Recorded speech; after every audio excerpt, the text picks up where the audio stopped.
America Greenland क्यों चाहता है? आइए इसके बारे में जानते हैं। अगली सुपर पावर तेल पर राज नहीं करेगी, अब वो खाने और पानी पर राज करेगी।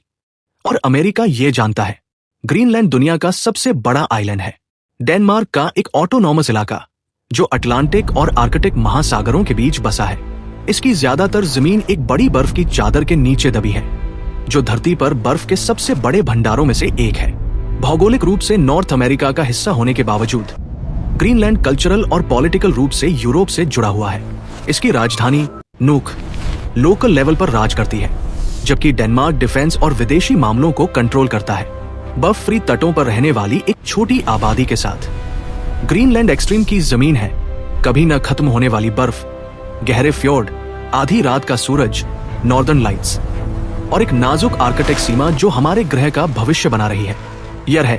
ये ग्रीनलैंड है, दुनिया का सबसे बड़ा आइलैंड, फिर भी सिर्फ 56,000 लोगों का घर।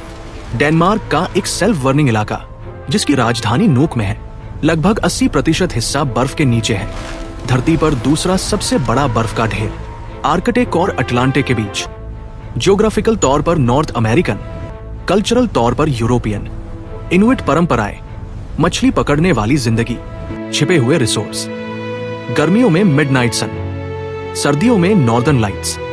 ग्रीनलैंड खाली नहीं है, ये धरती के सबसे जरूरी लैंडस्केप में से एक है। ग्रीनलैंड क्या है?